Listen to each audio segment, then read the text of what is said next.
Nos vamos a ocupar en este vídeo de responder a la pregunta de cuáles son las principales ventajas y desventajas de la media aritmética.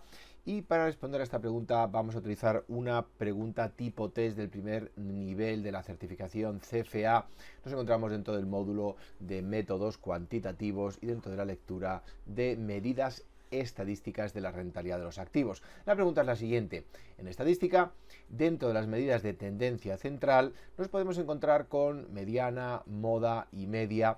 Y dentro de esta última medida, dentro de la media, nosotros queremos diferenciar o podemos diferenciar entre media aritmética, geométrica, ponderada y armónica. Marque la sentencia correcta en relación a las principales ventajas de la media aritmética. Partiendo de una población o de una muestra, tanto la media muestral como la media poblacional son únicas, como sucede con la población o la muestra de la moda. La primera parte de la sentencia es correcta, la segunda no, porque la moda no es única. Puede haber una distribución bimodal, trimodal, puede haber más de una moda, mientras que media y mediana son únicas. Solo hay una. La segunda, por lo tanto la primera no es correcta. La segunda sí utiliza toda la información respecto al tamaño y magnitud de las observaciones. Esta es correcta. Vamos a ver la tercera. Es menos sensible a los datos atípicos o outliers que otras medidas de localización central como la mediana o la media. Esto es incorrecto. Es más sensible ante datos atípicos. Esta es una desventaja de la media aritmética. Y por lo tanto la respuesta correcta es la B. Vamos a intentar responder o intentar explicar estos conceptos que acabamos de introducir. En primer lugar, hemos diferenciado entre media poblacional y media muestral. La diferencia es muy sencilla. Una media aritmética no es más que suma de todos los datos partido por el número de observaciones. Y en este caso la media poblacional, representada habitualmente con la letra griega mu, utilizamos todos los datos de la población. Sin embargo, generalmente no tenemos una población, tenemos una muestra, y entonces cuando lo hacemos con los datos de la muestra utilizamos la nomenclatura X con una barra encima. Esta es la representación de la media muestral habitualmente. Como ves aquí, letra griega para la población, que es más elegante, y letra abecedario, nuestro abecedario, la X media muestral, que evidentemente no es tan elegante porque es una muestra que hemos obtenido del total de la población. Con esto, bueno, pues evidentemente podemos utilizar datos de sección cruzada o de serie temporal. Datos de sección cruzada es cuando para una misma fecha tengo diferentes datos, por ejemplo, los 35 valores del IBEX, precios de cierre de las 35 del IBEX en un día concreto, mientras que serie temporal sería, por ejemplo, los precios de cierre de una de las acciones del IBEX a lo largo de 20 años, por ejemplo. Propiedades de la media aritmética, bueno, pues partiendo de una población o de una muestra, la media poblacional o muestral es única, una importante característica de la media aritmética. Otra desventaja en este caso, muy sensible a datos atípicos, y esto lo vamos a ver en la diapositiva siguiente mediante el concepto del centro de gravedad de las observaciones.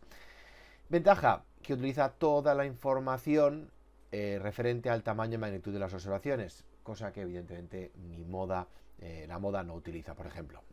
Suma es la suma de las desviaciones alrededor de la media es igual a 0. Esto veremos que es muy importante para la dispersión, es decir, si yo sumo a cada dato de mi muestra, de mis observaciones, le resto la media aritmética, los sumo todos.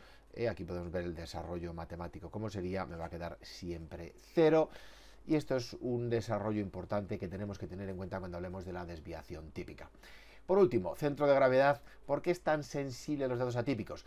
Bueno, pues si nos fijamos en una balanza, como pudiera ser esta de aquí, con unos pesos, 1 kilo, cada uno de estos pesos pesa 1 kilo y tiene un valor, en este caso, 2, 3, 4, 5, 6, 7, 8. Si yo sumo todos estos datos y divido por 7, me queda 5. Por lo tanto, el fiel de la balanza se coloca exactamente en el punto medio, como estamos viendo aquí, y la balanza se mantiene. ¿Qué ocurre si me llevo los pesos? Si este peso de aquí, este de aquí, este de aquí, me los llevo a este punto de aquí, evidentemente la balanza se me desequilibra, se me cae hacia al lado izquierdo.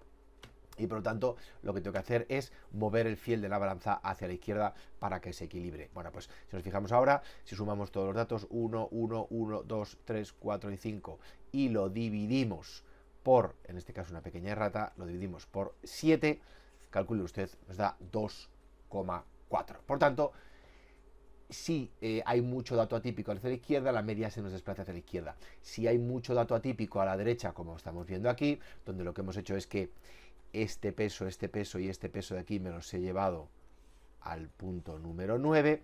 Si ahora me los llevo al punto número 9 y entonces el número 9 aparece 3 veces y desaparecen los puntos que antes eran 1, antes eran 2, 3 y 4.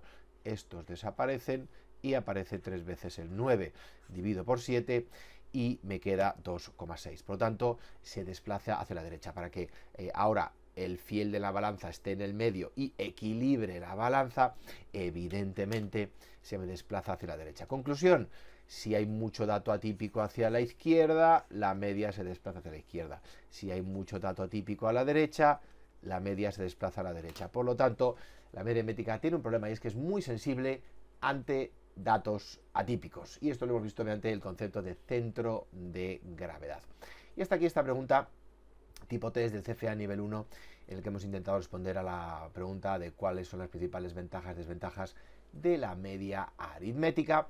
Para más preguntas similares a esta que acabamos de ver, no dude en entrar en financertraining.com.